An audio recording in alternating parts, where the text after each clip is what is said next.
ವೀಕ್ಷಕರು, ಇವತ್ತು ತಾವೆಲ್ಲರೂ ಕೂಡ ಬಹಳ ಕಾತುರದಿಂದ ಕಾಯ್ತಾ ಇರತಕ್ಕಂಥ ಕಾರ್ಯಕ್ರಮಕ್ಕೆ ತಮಗೆಲ್ಲರೂ ಕೂಡ ಸ್ವಾಗತವನ್ನು ಬಯಸ್ತಾ ಇದ್ದೇವೆ. ಇವತ್ತು ಅನೇಕ ಕರೆಗಳು ಬಂತು.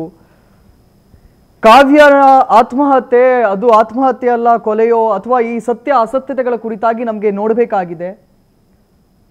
ಸ್ಪಂದನ ವಾಹಿನಿ ಇವತ್ತು ಕರಾವಳಿಗರ ಧ್ವನಿಯಾಗಿ ನೀವೇನು ಕೆಲಸ ಮಾಡ್ತಾ ಇದ್ದೀರಾ, ದಯವಿಟ್ಟು ಒಮ್ಮೆ ಮೋಹನ್ ಆಳ್ವಾರ್ ಅವರನ್ನು ಸಂಪರ್ಕಿಸಿ ಅಥವಾ ಈ ಕುರಿತಾಗಿ ತಾವು ಡಿಬೇಟ್ ಮಾಡಿ. ಖಂಡಿತವಾಗಿಯೂ ನಿಮ್ಮ ಧ್ವನಿಯನ್ನು ಆಲಿಸಿ ಇವತ್ತು ನಾವು ನಿಮ್ಮ ಪ್ರತಿನಿಧಿಯಾಗಿ ನಿಮ್ಮ ಪ್ರಶ್ನೆಗಳನ್ನು ನೇರವಾಗಿ ಮೋಹನ್ ಆಳ್ವಾರ್ ಅವರೊಂದಿಗೆ ಕೇಳ್ತೇವೆ. ನಮ್ಮೊಂದಿಗೆ ಇದೀಗ ಆಳ್ವಾಸ್ ವಿದ್ಯಾಸಂಸ್ಥೆಯ ಚೇರ್ಮನ್ ಆಗಿರ್ತಕ್ಕಂತಹ ಮೋಹನ್ ಆಳ್ವಾರ್ ಅವರು ನಮ್ಮೊಂದಿಗಿದ್ದಾರೆ. ಸರ್, ತಮಗೆ ಕಾರ್ಯಕ್ರಮಕ್ಕೆ ಸ್ವಾಗತ. ಇವತ್ತು ಫೇಸ್ಬುಕ್, ಯೂಟ್ಯೂಬ್ ಎಲ್ಲ ಕಡೆಗಳಲ್ಲಿ ಕೂಡ ನಾವು ಲೈವ್ ಅನ್ನು ಮಾಡ್ತಾ ಇದ್ದೇವೆ. ಆ ಒಂದು ಕಮೆಂಟ್ಗಳನ್ನು ಕೂಡ ನಾವು ಬಹಳ ಸ್ವಾಗತಾರ್ಹವಾಗಿ ಸ್ವೀಕರಿಸ್ತೇವೆ. ಸರ್, ಆರಂಭದಲ್ಲಿ ತಮ್ಮಲ್ಲಿ ಇರ್ತಕ್ಕಂಥ ಪ್ರಶ್ನೆ, ಕಾವ್ಯಳ ಸಾವು ಅದೊಂದು ಆತ್ಮಹತ್ಯೆ ಅಲ್ಲ, ಅದೊಂದು ಕೊಲೆ ಅನ್ನುವಂಥ ಧ್ವನಿ ಕೇಳಿ ಬರ್ತಾ ಇದೆ. ಎಲ್ಲವೂ ಒಂದು ರೀತಿಯಾಗಿ ಮ್ಯಾಜಿಕ್ ಆಗಿ ಆಯಿತು. ಅವರನ್ನ 3:45 ಸುಮಾರಿಗೆ ಆಕೆ ಗ್ರೌಂಡಿಗೆ ಯಾಕೆ ಹೋದ್ಲು ಅಥವಾ ಟ್ರ್ಯಾಕ್ ಸೂಟ್ನಲ್ಲಿ ಇದ್ಲು ಅಂತ ಕೆಲವರು ಹೇಳ್ತಾ ಇದ್ದಾರೆ. ಅಲ್ಲದೆ ಆತ್ಮಹತ್ಯೆ ಮಾಡ್ಕೊಳ್ಳುವಾಗ ಆಕೆ ಸೀರೆ ಎಲ್ಲಿಂದ ಸಿಕ್ತು? ಹಾಸ್ಟೆಲ್ ರೂಮಲ್ಲಿ ಇರ್ತಾರೆ ಅಂತ ಹೇಳಿದ್ರೆ ಆ ಹಾಸ್ಟೆಲ್ ರೂಮಲ್ಲಿ ಸೀರೆಯನ್ನು ಅವರು ತಗೊಂಡು ಹೋಗಿರ್ಲಿಲ್ಲ, ಸೀರೆ ಎಲ್ಲಿತ್ತು? ಸೊ ಎಲ್ಲ ಪ್ರಶ್ನೆಗಳು ಬರ್ತಾ ಇವೆ. ಸೊ ಆರಂಭದಲ್ಲಿ ತಮ್ಮಲ್ಲಿ ಕೇಳ್ತಾ ಇದ್ದೇನೆ ಸರ್, ಈ ಒಂದು ಸಾವಿನ ಕುರಿತಾಗಿ ಅಥವಾ ಆತ್ಮಹತ್ಯೆಯೋ ಕೊಲೆಯೋ ತಮಗೆ ಶಂಕೆ ಇದೆಯಾ ಕೊಲೆ ಅನ್ನುವ ಕುರಿತಾಗಿ? ನಾನು ಮಾತನಾಡುವಾಗ ಭಾಳಷ್ಟು ಜಾಗರೂಕತೆಯಿಂದ ಮಾತಾಡಬೇಕಾಗ್ತದೆ. ಅಂದರೆ ತಪ್ಪನ್ನು ಮರೆಮಾಚಲಿಕ್ಕೆ ಅಲ್ಲ, ನಾನು ಸ್ವಲ್ಪ ಜವಾಬ್ದಾರಿನ ಮಾತಾಡಬೇಕಾಗ್ತದೆ. ಯಾಕೆಂದರೆ ಸತ್ಯ ಸತ್ಯವೇ, ಸುಳ್ಳು ಸುಳ್ಳೆ. ನೀವೆಲ್ಲ ಹೇಳುವಂಥ ಗುಮಾನಿ ಸತ್ಯ ಅಲ್ಲ. ನೀವು ಹೇಳುವಂಥ ಇದೆಲ್ಲ ಬೇರೆ ಬೇರೆ ರೀತಿಯ ಸಂಶಯಗಳು ಸತ್ಯ ಅಲ್ಲ. ಸತ್ಯ ಬೇರೆ ಇರ್ತದೆ. ಇವತ್ತು ಇದೆಲ್ಲವನ್ನು ಒಂದೇ ಮಾತ್ರ ನಾನು ಹೇಳುವುದಾದರೆ, ನನಗೆ ಇಷ್ಟ ತನಕದ ನನ್ನ ಪರಿಜ್ಞಾನದಲ್ಲಿ ತನಿಖೆ ಇನ್ನೂ ಆಗ್ತಾಯಿದೆ. ತನಿಖೆಯ ರಿಸಲ್ಟ್ ಬೇರೆ ಬರ್ಬೋದು, ಅದು ತನಿಖೆ ರಿಸಲ್ಟ್ ಬರ್ತದೆ. ಆದರೆ ನನಗೆ ಈಗ ಇರುವಂಥ ನನ್ನ ಒಂದು ಇದರಾಗೆ ಇದು ಯಾವ ಕೊಲೆಯೂ ಅಲ್ಲ, ಇದು ಆತ್ಮಹತ್ಯೆ ಎಂಬುದನ್ನು ನಾನು ಸ್ಪಷ್ಟವಾಗಿ ಹೇಳಲಿಕ್ಕೆ ಬಯಸ್ತೇನೆ. ಅಲ್ಲ, ಯಾಕಂದರೆ ಇವತ್ತು ಆತ್ಮಹತ್ಯೆ ಆಗಿ ಅದು ಹೊರನೋಟಕ್ಕೆ ನೋಡುವಾಗ ಆತ್ಮಹತ್ಯೆ ಅಂತವೇ ಎಲ್ಲರೂ ಕೂಡ ಭಾವಿಸಿದ್ರು. ಆದರೆ ಈ ಪ್ರಶ್ನೆಗಳು ಯಾಕೆ ಬರ್ತಾ ಇವೆ ಅಂತ ಕೇಳಿದರೆ, ಅದನ್ನು ನೇರವಾಗಿ ತಂದೆ ತಾಯಿ ಬರುವವರೆಗೆ ತಂದೆ ತಾಯಿ ಹೇಳೋ ಪ್ರಕಾರ ನಾವು ಕರೆ ಮಾಡಿದ 30 ನಿಮಿಷದ ಒಳಗೆ ನಾವು ಅಲ್ಲಿದ್ವಿ. ಆದರೆ ಅವರು ಅದನ್ನು ಶವವನ್ನು ಆಸ್ಪತ್ರೆಗೆ ಸಾಗಿಸಿದ್ರು, ಆಸ್ಪತ್ರೆಯಿಂದ ನೇರವಾಗಿ ಶವಗಾರಕ್ಕೆ ಸಾಗಿಸಿದ್ರು. ಸೊ ಯಾಕೆ ಇದಕ್ಕೆ ಕಡೆಪಕ್ಷ ಪೊಲೀಸ್ ತನಿಖೆ ಆಗಬೇಕಾದ್ರೂ ಆ ನೇಣುಗಂಬ ಅಥವಾ ನೇಣು ಏನು ಹಾಕಿದ್ದಾರೆ ಅದೇ ಸ್ಥಿತಿಯಲ್ಲಿ ಇಡಬೇಕಾಗಿತ್ತು, ಯಾಕೆ ಅವರನ್ನ ಇಳಿಸಿದ್ರು ಅನ್ನುವಂಥ ಪ್ರಶ್ನೆ ಕೂಡ ಕೇಳಿ ಬರ್ತಾ ಇದೆ. ಇಲ್ಲಿ ವಾರ್ಡನ್ ಅವರ ಕೈವಾಡ ಇತ್ತಾ, PD ಅವರ ಕೈವಾಡ ಇತ್ತಾ? ನಾನು ನಿಮ್ಮ ಹತ್ರ ಕೇಳೋದು ಇಷ್ಟೇ ಸ್ವಾಮಿ, ನಾನು ಆಗಲೂ ಹೇಳಿದೆ, ಈಗಲೂ ಹೇಳ್ತೇನೆ. ಒಮ್ಮೆ ನೀವು ಆ ಜಾಗವನ್ನು, ಆ ಪ್ರದೇಶವನ್ನು, ಅಲ್ಲಿ ಇರುವಂಥ ವಸ್ತುಸ್ಥಿತಿಯನ್ನು ಗಮನಿಸಿದಾಗ ಇದನ್ನು ಕೆಲವು ಸುಮ್ಮನೆ ಇದನ್ನು ಮಾತಾಡಲಿಕ್ಕೆ ಆಗೋದಿಲ್ಲ. ಯಾಕೆಂತ ಹೇಳಿದರೆ ನೋಡಿ, ಆಗ ನೀವು ಹೇಳಿದಿರಿ ಅವಳ ಇಲ್ಲಿಂದ ತೆಗೆಯುವ, ಎಲ್ಲಿಂದ? ಈಗ ಅವಳನ್ನು ನೀವು 3:45 ಅಂತ ಹೇಳಿದರೆ, ಎಲ್ಲರೂ 4:15 ಅಂತ ಹೇಳ್ತಾರೆ. ಅವಳ ಇದರಲ್ಲಿರುವಂಥದ್ದು 4:15 ಗಂಟೆಗೆ ಅವಳು ಯಾಕೆ ಗ್ರೌಂಡಿಗೆ ಕರೆದದ್ದು ಎಂಬ ಮಾತು ಸರಿ. ಇದು ಏನು ಕೇಳಿದರೆ ಅವಳು 4:15, ನಾನು ಸಹ ನಮ್ಮಲ್ಲಿ ಸಹ ತುಂಬ ವ್ಯವಸ್ಥೆಗಳಿದೆ. ಒಂದು ಇಂಥ ಕೆಲವು ಇದಾದಾಗ ನಾವು ಸಹ ತುಂಬ ವ್ಯವಸ್ಥೆಗಳನ್ನು ಚೆಕ್ ಮಾಡ್ತೇವೆ. ನಮ್ಮಲ್ಲಿ ಬೇರೆ ಬೇರೆ ಕಡೆಯಲ್ಲಿ ಬೇಕಾದಷ್ಟು CC ಕ್ಯಾಮರಾಗಳಿದೆ. ಇದು ಬೇಕಾದಷ್ಟಿದೆ. ನಮ್ಮ ಇಡೀ 100 ಎಕರೆ ಜಾಗದಲ್ಲಿ ಬೇಕಾದಷ್ಟು CC ಕ್ಯಾಮರಾಗಳನ್ನು ಎಷ್ಟು ಸಾಧ್ಯ ಇದೆ ಅಷ್ಟು ನಾವು ಎಲ್ಲ ಮಾಡಿಟ್ಟಿದ್ದೇವೆ. ಇದನ್ನು ಗಮನಿಸುವಾಗ ಅವಳು ಇಡೀ ಒಂದು ಆ ದಿವಸದ ಬೆಳಿಗ್ಗೆ 5:15 ಗಂಟೆಗೆ ಇದಕ್ಕೆ ಸಂಬಂಧಪಟ್ಟಂಥ ತರಬೇತಿದಾರರು ಆ ಆವರಣದೊಳಗೆ ಬರ್ತಾರೆ. ಇದು ಔಟ್ಡೋರ್ ಅಲ್ಲ, ಇದು ಇಂಡೋರಿಗೆ ಬರ್ತಾರೆ. ಬಂದು ಅವರ ವ್ಯಾಯಾಮಗಳನ್ನು ಅವರ ಫಿಟ್ನೆಸ್ಸನ್ನು ಅವರು ಪ್ರಾರಂಭ ಮಾಡ್ತಾರೆ. ಸ್ವಲ್ಪ ಹೊತ್ತಾಗುವಾಗ ಬೇರೆ ಬೇರೆ ಹಾಸ್ಟೆಲ್ಗಳಿಂದ ಹುಡುಗಿಯರು ಬರ್ತಾ ಇರ್ತಾರೆ. ಬಂದು ಅವರ ವ್ಯಾಯಾಮಗಳನ್ನೆಲ್ಲ ಅಲ್ಲಿ ಮಾಡ್ತಾ ಇರ್ತಾರೆ. 6:05 ಅಂದಾಜು, ನನಗೆ ಸರಿಯಾದ ಇದು ಗೊತ್ತಿಲ್ಲ. ಅಲ್ಲಿ ಬಂದ ಮೇಲೆ 6 ಗಂಟೆ ಮೇಲೆ ಈ ಹುಡುಗಿ ಬರ್ತಾಳೆ. ಅವಳು ಬಂದು ಅಲ್ಲಿ ಬಂದು ಒಳಗೆ ಹೋಗ್ತಾಳೆ.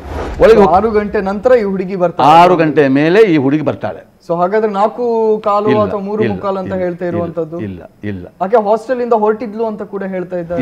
ಇಲ್ಲ 6:15 ಗಂಟೆಗೆ ಇಲ್ಲಿ ಬರ್ತಾಳೆ ಅವಳು. ಎಲ್ಲಿ? ನಮ್ಮ ಇದಕ್ಕೊಳಗೆ ಬರ್ತಾಳೆ. ಬಂದು 6 ಗಂಟೆ ಮೇಲೆ ಬಂದು ಅಲ್ಲಿ ಅವಳು ಸಹ ಸಣ್ಣ ವ್ಯಾಯಾಮಗಳನ್ನೆಲ್ಲ ಮಾಡ್ತಾಳೆ. ಮಾಡಿಕೊಂಡು ಅವಳು ನೇರವಾಗಿ ಈ ಬಾಲ್ ಬ್ಯಾಡ್ಮಿಂಟನ್ ಆಟ ಶುರುವಾಗ್ತದೆ. 8 ಗಂಟೆಯವರೆಗೆ ಇದು ಆಟ ನಡೀತದೆ. 8 ಗಂಟೆಗೆ ಆಟ ನಡೆದು ಅವಳು ಹಾಸ್ಟೆಲಿಗೆ ಹೋಗ್ತಾಳೆ. ಇದು ಒಂದು. ಈಗ ಅವರು ಹೇಳಿದ ಪ್ರಕಾರ ಬೆಳಿಗ್ಗೆ ಅವಳನ್ನು ಆಗಲೇ ಕೊಲೆ ಆಗಿದೆ, ಬೆಳಿಗ್ಗೆ ಕೊಲೆ ಆಗಿದೆ, 4-4 ಗಂಟೆಗೆ ಕೊಲೆ ಆಗಿದೆ ಅಂತ ಹೇಳ್ತಾಳೆ. 8 ಗಂಟೆಗೆ ಆಟ ಆಡೋದು, ಅವಳ ಡ್ರೆಸ್ನಲ್ಲಿ ಅವಳು ಬಂದದ್ದು, ಅವಳು ಆಟ ಆಡೋದು ಅದೆಲ್ಲವೂ ಅಲ್ಲಿ ಉಂಟು. ಆಮೇಲೆ ಇಡೀ 9 ಗಂಟೆಗೆ ನಮ್ಮದು ಶಾಲೆ ಪ್ರಾರಂಭ ಆಗ್ತದೆ. ಅವಳು ಯಥಾ ಪ್ರಕಾರ ಶಾಲೆಗೆ ಪ್ರವೇಶ ಆಗ್ತಾಳೆ. ಅಲ್ಲಿ 3:30 ಗಂಟೆವರೆಗೆ ಸಂಜೆ ಅಲ್ಲಿ ಕ್ಲಾಸ್ನಲ್ಲಿ ಇದ್ದುಕೊಂಡು, ಅಲ್ಲಿಂದ ಕ್ಲಾಸ್ನಲ್ಲೂ ಅವಳು ಇದ್ದದ್ದು ಎಲ್ಲ ನಮ್ಮ ಹತ್ರ ವಿಡಿಯೋ ರೆಕಾರ್ಡ್ಗಳಿದೆ, ಎಲ್ಲ ಇದಿದೆ. ವಿಡಿಯೋ ಎಲ್ಲ ಇದು ಯಾವುದು CC ಕ್ಯಾಮರಾದ ಎಲ್ಲವನ್ನ ಕೂಡ ಖುದ್ದು ತಾವೇ ವಿಚಾರಿಸಿ ನಾನೇ ಅದನ್ನು ತಂದು ನಾನೇ ನೋಡಿದ್ದೇನೆ. ಅದನ್ನು ಎಲ್ಲ ನನಗೆ ತರಿಸಿ ನಾನು ಅವರನ್ನೆಲ್ಲ ನೋಡಿದ್ದೇನೆ. ಅಲ್ಲೆಲ್ಲ ಆಗಿ ಅಲ್ಲಿಂದ ಅವಳು 3:15 ಗಂಟೆಗೆ ಬರ್ತಾಳೆ. ಬಂದು ಅವಳು ಬಸ್ ಹತ್ತಿಕೊಂಡು ಹಾಸ್ಟೆಲ್ಗೆ ಬರ್ತಾಳೆ. ಇಷ್ಟು ವಿಚಾರಗಳಿದೆ. ಇದು ಎಂದೂ ಈ ಬೆಳಗಿನ ಹೊತ್ತಿನಲ್ಲಿ ಆದಂಥ ಆತ್ಮಹತ್ಯೆ, ಇದು ಕೊಲೆಯಲ್ಲ, ಅಲ್ಲಿ ಆಗುವಂಥ ಪ್ರಶ್ನೆ ಇಲ್ಲ. ಅವಳು ಸಂಜೆವರೆಗೆ ಇಲ್ಲಿದ್ದದ್ದೆಲ್ಲ ಗಮನದಲ್ಲಿ ಬರ್ತಾರೆ. ಒಂದು ಬೆಳಿಗ್ಗೆ ಕೊಲೆ ಮಾಡಿ ಅದನ್ನು ಆಮೇಲೆ ನಾನು ಮತ್ತೊಂದು ಕೇಳು ನಿಮಗೆ, ಯಾತಕ್ಕೆ ಅವಳನ್ನು ಕೊಲೆ ಮಾಡಬೇಕು ಸ್ವಾಮಿ? ಯಾರು ಕೊಲೆ ಮಾಡಬೇಕು? ಅವಳು ಬಂದು 1 ತಿಂಗಳು 8 ದಿವಸದ ಕಾಲ ಆಗಿದೆ. 10ನೇ ತರಗತಿಯ ಹುಡುಗಿ, 16 ವರ್ಷದ ಹುಡುಗಿ, ಅವಳನ್ನು ಕೊಲೆ ಯಾತಕ್ಕೆ ಮಾಡಬೇಕು? ಇಲ್ಲಿ ಯಾಕೆ ಗುಮಾನಿಗಳು ಕೇಳಿ ಬರ್ತೇವೆ ಅಂತ ಹೇಳಿದ್ರೆ, ರಾತ್ರಿಯ ಹೊತ್ತು ಕಾವ್ಯ ತನ್ನ ಮನೆಗೆ ಕರೆ ಮಾಡ್ತಾಳೆ. ಮನೆಯವರೊಟ್ಟಿಗೆ ನಾರ್ಮಲ್ ಆಗಿ ಇಷ್ಟು ದಿನದವರೆಗೆ ಯಾವ ರೀತಿಯಾಗಿ ಮಾತಾಡ್ತಾ ಇದ್ಲು ಅದೇ ರೀತಿಯಾಗಿ ಮಾತಾಡಿರ್ತಾಳೆ. ಆದ್ರೆ ಬೆಳಿಗ್ಗೆ ಈ ಒಂದು ಪ್ರಾಕ್ಟೀಸಿಗೆ ಬಂದಾಗ ಅಲ್ಲಿ PD ಏನಾದ್ರೂ ಮಾತಾಡಿದ್ರ, ಅಥವಾ ಏನಾದ್ರೂ ಮಿಸ್ಬಿಹೇವ್ ಅವಳ ಬಳಿ ಮಾಡಿದ್ರ, ಅಥವಾ ಬೇರೆ ರೀತಿಯಾಗಿರ್ತಕ್ಕಂಥ ಶೋಷಣೆ ಅವಳ ಮೇಲೆ ಆಯ್ತಾ, ಕಾವ್ಯಳ ಮೇಲೆ? ಇಲ್ಲಿ ನಾವು ನೋಡಿ, ಅಲ್ಲಿ ಅದನ್ನೇ ಹೇಳಿದೆ. PD ಅವರು ಅವರು ಯಾವಾಗಲೂ 5:15 ಗಂಟೆಗೆ ಬರೋದು ನನಗೆ ಗೊತ್ತು. ಅವರು 5:15 ಗಂಟೆಗೆ ಬಂದು ಅವರ ಎಕ್ಸೈಸ್ ಉಂಟು. ಆ ಎಕ್ಸೈಸ್ ಅದನ್ನು ಮಾಡಿಕೊಂಡು ಇದ್ದದ್ದು ಎಲ್ಲ CC ಕ್ಯಾಮರಾಗಳಲ್ಲಿ ಉಂಟು.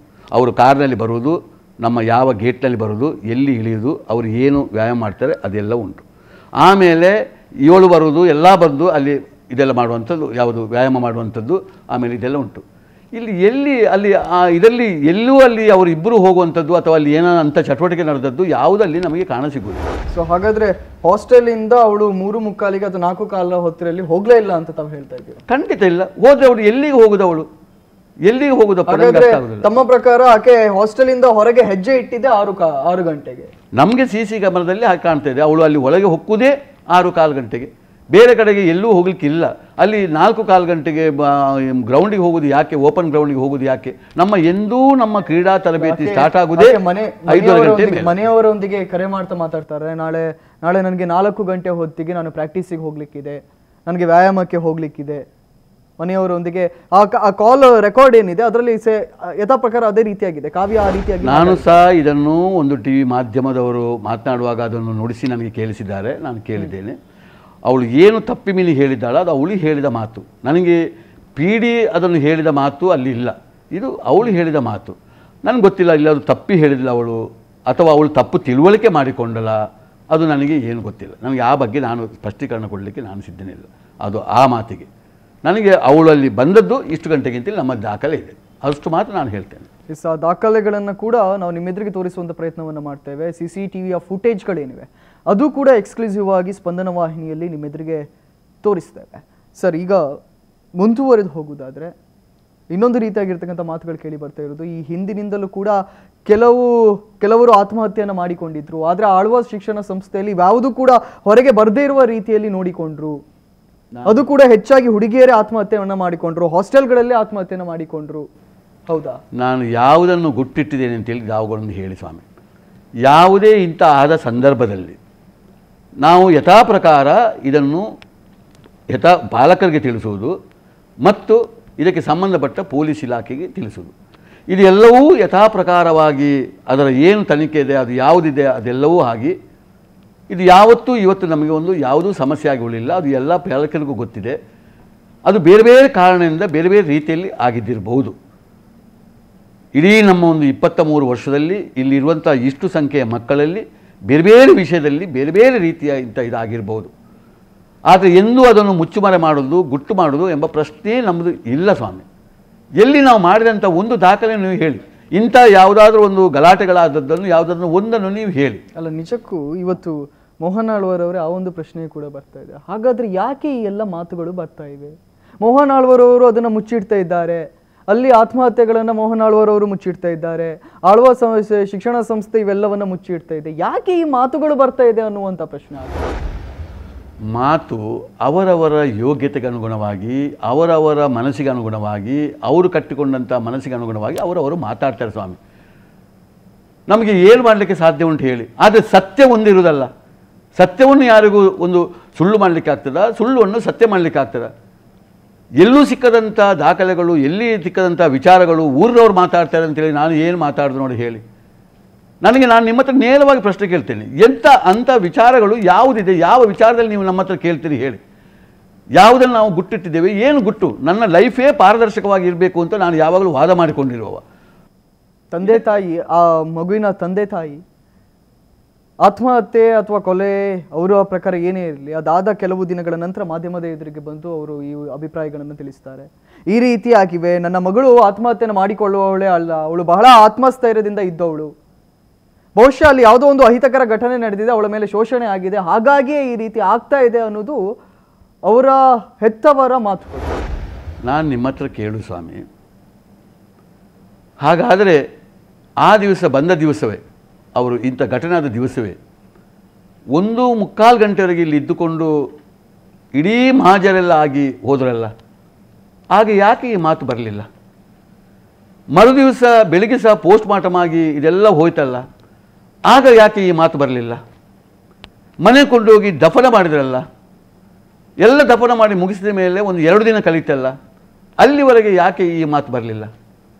ಆಮೇಲೆ ಯಾಕೆ ಈ ಸಂಶಯ ಹುಟ್ಟಿತು? ಇದೇ ಪ್ರಶ್ನೆಯನ್ನು ನಾನು ಅವ್ರ ಹತ್ರ ಕೇಳ್ತಾ ಇದ್ದೇನೆ. ಯಾಕೆ ಇದೆಲ್ಲ ಆಗ ಇಲ್ಲದ್ದನ್ನು ಈಗ ಯಾಕೆ ಆ ಸಂಶಯ ಆಮೇಲೆ ಹುಟ್ಟಿತು 2-3 ದಿನದ ಮೇಲೆ? ಇದು ನನ್ನನ್ನು ಕಾಡ್ತಾ ಇದೆ. ಯಾಕೆ? ಈಗ ಅಂಥ ಒಂದು ಪ್ರತಿಭಟನೆ ಇರ್ತಿದ್ದರೆ ಅವರಿಗೆ ಅಲ್ಲೇ ಆ ಮಹಾಜರಾಗುವ ದಿವಸವೇ ಅವರಿಗೆ ಕೇಳ್ಬೋದಲ್ಲ ಪ್ರಶ್ನೆ. ನಾನು ಕೇಳೋದು ಕೊಲೆ ಅಂತ ಹೇಳ್ತಾರೆ, ಒಂದು ಇಡೀ ಅವಳ ಒಂದು ಶರೀರದಲ್ಲಿ ಎಲ್ಲಾದರೂ ಒಂದು ಸಣ್ಣ ಪರಚಿದ ಗಾಯ ಆದರೂ ಏನೋ ಇದ್ದರೆ ಅವರೊಂದು ಹೇಳಿ, ಮಹಾಜರುಗಳ ಮುಖಾಂತರ ಹೇಳಿ, ಅವರು ಯಾವುದಾದ್ರೂ ಒಂದು ಪರಚಿದ ಗಾಯ ಆದರೂ ಯಾವುದಾದ್ರೂ ಉಂಟಾ ಅಂತೇಳಿ ಅಲ್ಲಿ ಕೇಳಿ. ಎರಡನೇದ್ದು, ಇಲ್ಲಿ ಇವತ್ತು ಒಂದು ಪೋಸ್ಟ್ ಮಾರ್ಟಮ್ನಲ್ಲಿ ಆತ್ಮಹತ್ಯೆಯಲ್ಲಿ ಒಂದು ನೇಣು ಬಿಗಿದು ಸಾಯುವುದು ಅಂತ ಹೇಳಿದರೆ ಅದು ಭಾಳ ಸುಲಭ ಸಾಧ್ಯವಾದಂಥ ಒಂದು ಪೋಸ್ಟ್ ಮಾರ್ಟಮ್. ಇದು ಹೌದಾ ಅಲ್ವಾ ಅಂತ ಹೇಳಲಿಕ್ಕೆ ಭಾಳ ಸುಲಭದ, ನಾನು ವೈದ್ಯನಾಗಿ ಹೇಳ್ತೇನೆ. ಇವತ್ತು ಒಂದು ಮರಣವೂ ಕೂಡ ಹಾಗೆ, ಇದು ಭಾಳ ಸುಲಭದ ಒಂದು ಅಂತ ಹೇಳುವಂಥ ಒಂದು ಸಮಯ ಎಷ್ಟಿದೆ ಅಷ್ಟರಲ್ಲಿ ಆ ನೇಣು ಹಾಕಿದ್ದು ಅದರ ಇದೆಲ್ಲ ಬಿಗಿಗಳೆಲ್ಲ ಸರಿ ಇಟ್ಟುದಿಲ್ಲ ಆದರೆ ಅದು ಅಷ್ಟು ಹೊತ್ತಿನಲ್ಲಿ ಪ್ರಾಣ ಪಕ್ಷಿ ಹೋಗುವಂಥ ಒಂದು ಸನ್ನಿವೇಶ. ಇದರಲ್ಲಿ ಭಾಳ ಸುಲಭದಲ್ಲಿ ಪೋಸ್ಟ್ ಮಾರ್ಟಮ್ ಮಾಡುವಂಥ ಒಂದು ವಿಚಾರ ಸಿಗುವಂಥ ಒಂದು ವಿಚಾರ. ಇಂಥ ಸಂದರ್ಭದಲ್ಲಿ ಒಂದು ಕೂಡ ಒಂದು ಗಾಯವೂ ಇಲ್ಲ, ಒಂದು ಏನು ಪರಿಚಿತ ಇದಿಲ್ಲ, ಏನಿಲ್ಲ. ಇದು ಯಾವುದು ಕೊಲೆಯಪ್ಪ? ಇದು ಏನು? ಯಾವ ರೀತಿ ಕೊಲೆ? ಒಂದೊಮ್ಮೆ ನನ್ನ ತಮ್ಮ ಪ್ರಕಾರವೇ ಮಾತಾಡೋದಾದ್ರೆ, ಇವತ್ತು 26,000 ವಿದ್ಯಾರ್ಥಿಗಳು ಆಳ್ವಾಸಲ್ಲಿ ಇದ್ದಾರೆ. ಆ ಒಂದು 26,000 ಜನರನ್ನು ಕೂಡ ಮೋಹನ್ ಆಳ್ವರ್ ಅವರು ಹತ್ತಿರದಿಂದ ಸಂಪರ್ಕವನ್ನು ಪಡಲಿಕ್ಕೆ ಕಷ್ಟ ಸಾಧ್ಯ. ಆದರೆ ತಮ್ಮ ಪ್ರಕಾರ ಸರ್, ಈಕೆ ಆ ಕಾವ್ಯ ಆತ್ಮಹತ್ಯೆಯನ್ನು ಮಾಡಿಕೊಂಡಿದ್ದಾಳೆ, ಬಹುಶಃ ಯಾವ ಕಾರಣಕ್ಕಾಗಿ ಮಾಡಿಕೊಂಡಿರಬಹುದು? ಹಾಗಾದ್ರೆ ಕೊಲೆ ಅಲ್ಲ, ಆಕೆ ಆತ್ಮಸ್ಥೈರ್ಯದಿಂದ ಬೇದ್ಲು, ಇಂದಿನ ದಿನ ಮಾತಾಡ್ಕೊಂಡಿದ್ಲು, ಹಾಗಾದ್ರೆ ಏನಾದರೂ ಒಂದು ಕಾರಣ ಇರ್ಬೋದಲ್ಲ? ಏನು ಕಾರಣ ಇರ್ಬೋದು? ಮಾರ್ಕ್ಸ್ನಲ್ಲಿ ವಿದ್ಯಾಭ್ಯಾಸದಲ್ಲಿ ಯಾವ ರೀತಿಯಾಗಿದ್ರು?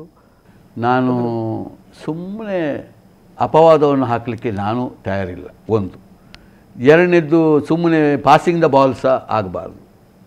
ನನ್ನ ಹೊಣೆಗಾರಿಕೆಯನ್ನು, ನನ್ನ ಜವಾಬ್ದಾರಿಯನ್ನು ತಪ್ಪಿಸಿ ಇನ್ನೊಬ್ಬರ ಮೇಲೆ ಸುಮ್ಮನೆ ಬ್ಲೇಮ್ ಮಾಡಲಿಕ್ಕೂ ನಾನು ತಯಾರಿಲ್ಲ. ಆದರೆ ಅವಳು ಇಲ್ಲಿ ಬಂದು 1 ತಿಂಗಳು 8 ದಿವಸ ಇರುವಂಥ ಸಮಯದಲ್ಲಿ ಅವಳು ಸಹಜವಾಗಿ ಎಲ್ಲ ವಿದ್ಯಾರ್ಥಿಗಳಾಗಿ ಅವಳು ಕ್ರೀಡೆಯಲ್ಲಿ ಆಗಲಿ ಇದರಲ್ಲಿ ಆಗಲಿ ಒಳ್ಳೆಯ ಆಸಕ್ತಿಯನ್ನು ತೋರಿಸ್ತಾಯಿದ್ರು. ಏನು ಅಂಥ ದೊಡ್ಡ ನಮಗೆ ಏನು ಅವಳ ಸಮಸ್ಯೆಗಳು ನನ್ನ ಗಮನಕ್ಕೆ ಬರಲಿಲ್ಲ. ಆದರೆ ನಾನು ಭಾಳ ಕೂಲಂಕುಷವಾಗಿ ಕೆಲವು ವಿದ್ಯಾರ್ಥಿಗಳಲ್ಲಿ ಇವರಲ್ಲಿ ಬೇರೆ ಬೇರೆ ಕೇಳಿದಾಗ ಅವರು ಹೇಳಿದಂಥ ಮಾತುಗಳು, ಒಂದು ಇಡೀ ಒಂದು ಇದರಲ್ಲಿ ಅವಳು ಪ್ರಾರಂಭದ ಸಮಯದಲ್ಲಿ ಸ್ವಲ್ಪ ಬಂದಾಗ, ಅವಳು ಬಂದದ್ದು ಹೇಗೆ ಕೇಳಿದರೆ, ಅವಳು ಕ್ಯಾಂಪಿಗೆ ಬಂದು ಕ್ಯಾಂಪ್ನಲ್ಲಿ ಸಿಲೆಕ್ಟ್ ಆಗಿ ಅವಳು ಬಂದಂಥ ಹುಡುಗಿ. ಆ ಹುಡುಗಿಗೆ ನಮ್ಮದು ಈ ಸಂಸ್ಥೆಯ ಬಗ್ಗೆ ಮೊದಲೇ ಗೊತ್ತಿದೆ. ಅವಳು ಆಟ ಆಡಿದ್ದು, ಹಿಂದೆ ಸಹ ಆಟ ಆಡಿದ್ದು ನಮ್ಮ ಸಂಸ್ಥೆಯ ಒಟ್ಟಿಗೆ ಇದ್ದುಕೊಂಡು ಅವಳು ರಾಜ್ಯ ಮಟ್ಟಕ್ಕೆ ಎಲ್ಲ ಹೋದಂಥ ಹುಡುಗಿ. ನಮ್ಮ ಮಕ್ಕಳೇ ಅಲ್ಲಿ ಇದ್ದುಕೊಂಡು ಅದರ ಒಟ್ಟಿಗೆ ಅವಳು ಜೋಡಣೆ ಮಾಡಿಕೊಂಡು ಅವಳು ರಾಜ್ಯ ಮಟ್ಟಕ್ಕೆಲ್ಲ ಹೋದಂಥ ಹುಡುಗಿ. ಅವಳಿಗೆ ಈ ಸಂಸ್ಥೆ ಬಗ್ಗೆ ಗೊತ್ತು. ಆದರೆ ಇಲ್ಲಿ ಬಂದ ಮೇಲೆ, ಈ ಸಂಸ್ಥೆಯಲ್ಲಿ ಇದ್ದ ಮೇಲೆ, ಈ ಸಂಸ್ಥೆಯಲ್ಲಿ ಕಲಿತಾ ಇರುವಾಗ ಮಕ್ಕಳು ಹೇಳ್ತಾಯಿದ್ರು, ಪ್ರಾರಂಭ ಸಮಯದಲ್ಲಿ ಸ್ವಲ್ಪ ಕಷ್ಟ ಆಗ್ತದೆ ನನಗೆ ಇಲ್ಲಿ ಅಡ್ಜಸ್ಟ್ ಆಗಲಿಕ್ಕೆ ಎಂಬ ಮಾತುಗಳನ್ನು ಅವಳು ಹೇಳ್ತಾ ಇದ್ಲು. ಕೊನೆಗಾಗುವಾಗ ಇಲ್ಲ, ನಾನು ಇದಕ್ಕೆ ಭಾಳ ಒಳ್ಳೆಯ ಸೆಟಪ್ನಲ್ಲಿ ನಾನು ಇದ್ದೇನೆ, ನಾನು ಇಲ್ಲೆಲ್ಲ ಎಜೆಸ್ಟ್ ಆಗಿದ್ದೇನೆ ಎಂಬ ಮಾತನ್ನು ಹೇಳ್ತಿದ್ದದ್ದನ್ನು ಒಂದು ಗಮನದಲ್ಲಿ ಬರ್ತದೆ. ಒಂದು ಎರಡನೇದು ನನಗೆ ಬರುವಂಥ ಪ್ರಶ್ನೆ ಏನು ಕೇಳಿದರೆ, ಅವಳ ತಾಯಿ ಹತ್ರ ನೀವು ಮಾತನಾಡುವಾಗಲೇ ಗಮನಿಸಿ, ಅವಳ ತಾಯಿ ಹತ್ರ ಅವಳು ಹೇಳಿದಂಥ ಉಲ್ಲೇಖ ಹೇಳಿದ, ಅವಳಿಗೆ ಮಾರ್ಕೆ ಆ ದಿವಸ ಅದು ಸಿಕ್ಕದೆ ಅವಳು ನನಗೆ 20ರಲ್ಲಿ 19ವರೆ ಬರ್ತದೆ, ಅರ್ಧ ಮಾರ್ಕ್ ನನ್ನದು ಹೋಗಿದೆ, 19ವರೆ ಮಾರ್ಕ್ ಬರ್ತದೆ ಅಂತೇಳಿ ತಾಯಿ ಹತ್ರ ಹೇಳ್ತಾಳೆ. ತಾಯೇ ಇವತ್ತು ಹೇಳ್ತಾಳೆ, ಹೌದಾ ಅಷ್ಟು ಮಾರ್ಕ್ ಬರ್ತದ, ನೀನು ಕಲಿಯೋದ್ರಲ್ಲಿ ಸಾಮಾನ್ಯ ಅಂತೇಳಿ ನಿನ್ನ ಮಾಸ್ಟರ್ ಹೇಳಿದ್ದಾರೆ, ಆದರೆ ನಿನಗೆ ಅಷ್ಟು ಮಾರ್ಕ್ ಬರ್ತದ ಎಂಬ ಮಾತನ್ನು ಅವರು ಕೇಳಿದರು. ಯಾವುದಕ್ಕೂ ನಾನು ನಾಳೆ ಬರ್ತೇನಲ್ಲ, ನಾನೇ ಅದಕ್ಕೆ ದಸ್ಕತ್ ಹಾಕೋದಲ್ಲ, ನಿನ್ನ ಇದಕ್ಕೆ ನಾನು ಬರ್ತೇನಲ್ಲ, ಶನಿವಾರ ದಿವಸ ಬರ್ತೇನೆ, ನೀನು ಆಗ ನನಗೆ ತೋರಿಸ್ತೀಯಲ್ಲ, ನಾನೇ ಅದಕ್ಕೆ ದಸ್ಕತ್ ಹಾಕೋದಲ್ವಾ, ನಾನು ನೋಡ್ತೇನೆ ಅಂತೇಳಿ ಒಂದು ಮಾತನ್ನು ಹೇಳಿದ್ದನ್ನು ನೀವು ಅದರಲ್ಲಿ ಕೇಳಿಕೊಂಡಿದ್ದೀರಿ. ಅವಳಿಗೆ ಆ ಸಾವು ಮಾಡೋದ ದಿವಸ ಅವಳಿಗೆ 20ರಲ್ಲಿ 7 ಮಾರ್ಕು, ಅದು ಹಿಂದಿಯಲ್ಲಿ ಅವಳಿಗೆ ಬಂದಿದೆ. ಅವಳೇನು ಫೇಲ್ ಆಗಲ್ಲ, 20ರಲ್ಲಿ 7 ಮಾರ್ಕು, ಅದು ಸಾಮಾನ್ಯವಂತ ಒಂದು ಕ್ಲಾಸ್ ಟೆಸ್ಟ್, ಅದು ಏನು ಗಂಭೀರವಾದಂಥ ಟೆಸ್ಟ್ ಅಲ್ಲ. 20ರಲ್ಲಿ 7 ಮಾರ್ಕ್ ಬಂದಿದೆ, ಅವಳು ಪಾಸು. ಆ ದಿವಸ ಆ ಪ್ರಶ್ನೆ ಪತ್ರಿಕೆ ಕೊಟ್ಟ ಕೂಡಲೇ ಆ ಮಾರ್ಕನ್ನು ನೋಡಿಕೊಂಡು ಸ್ವಲ್ಪ ಕಣ್ಣಲ್ಲಿ ನೀರು ಬಂದಿದೆ ಅಂಥೇಳಿ ಹತ್ತಿರದಲ್ಲಿ ಕೂತ್ಕೊಂಡವರು ಅವರ ಸಹಪಾಠಿಗಳು ಹೇಳ್ತಾರೆ. ಆಮೇಲೆ ಅವಳು ರೂಮಿನಲ್ಲೂ ಸ್ವಲ್ಪ ಬೆಳಿಗ್ಗೆ ಕ್ಲಾಸಿಗೆ ಬಂದಾಗ ಅದೇ ದಿನ ಹೌದು. ಆಮೇಲೆ ಇಲ್ಲೂ ಸಹ ಹೇಳಿದಂತೆ ಅವಳು ಏನು ನನಗೆ ಮಾರ್ಕ್ ಸ್ವಲ್ಪ ಕಡಿಮೆ ಬಂದಿದೆ, ನನ್ನ ಮಾರ್ಕು ಕಡಿಮೆ ಬಂದಿದೆ ಅಂತೇಳಿ ಹೇಳ್ತಾ ಇದ್ಲಂತೆ. ಇದೊಂದು ನಮಗೆ ಒಂದು ಸುದ್ದಿ ಉಂಟು. ಅದೊಂದು ಏನಾದರೂ ಆ ವಿಚಾರದಲ್ಲಿ ಏನಾದರೂ ಮನಸ್ಸು ನೊಂದಿದ್ದಾಳ ಅಂತೇಳಿ ನನಗೆ ಅದು ಪ್ರಶ್ನೆ ಬರ್ತಾ ಇದೆ. ಇದನ್ನು ಬಿಟ್ಟರೆ ನನಗೆ ಬೇರೆ ಯಾವ ಸಂಶಯವೂ ನನ್ನ ಪಾಲಿಗೆ ಇಲ್ಲ ಸರ್. ಸರ್, ಇನ್ನೂ ಅನೇಕ ವಿಚಾರಗಳನ್ನು ಚರ್ಚೆ ಮಾಡಲಿಕ್ಕಿದೆ. ವೀಕ್ಷಕರೇ, ಒಂದು ಪುಟ್ಟ ವಿರಾಮದ ಬಳಿಕ ಇವತ್ತಿನ ಒಂದು ಕಾರ್ಯಕ್ರಮ ಮುಂದುವರಿಯುತ್ತದೆ.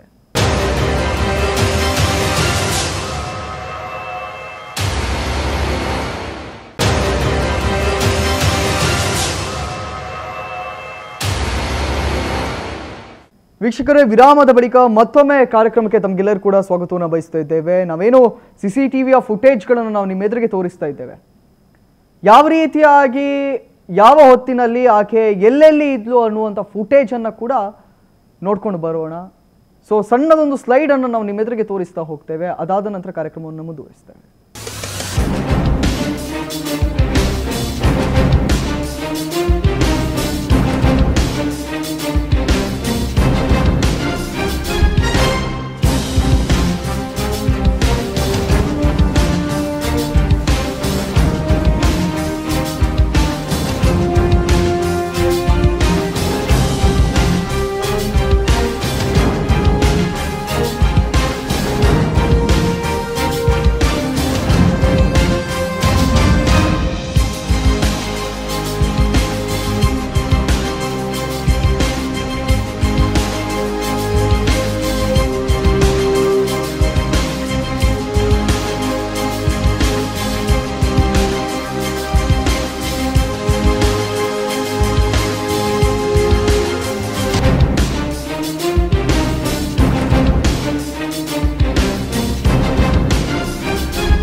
ಸೊ CCTVಯ ಫುಟೇಜ್ಗಳನ್ನು ನೋಡಿದ್ರಿ. ಸೊ ಇನ್ನೂ ಅನೇಕ ವಿಚಾರಗಳನ್ನು ನಮ್ಮೊಂದಿಗೆ ಚರ್ಚೆ ಮಾಡಲಿಕ್ಕೆ ಮೋಹನ್ ಆಳ್ವಾರ್ ಅವರಿದ್ದಾರೆ. ಸರ್, ತಮಗೆ ಮತ್ತೊಮ್ಮೆ ಕಾರ್ಯಕ್ರಮಕ್ಕೆ ಸ್ವಾಗತ.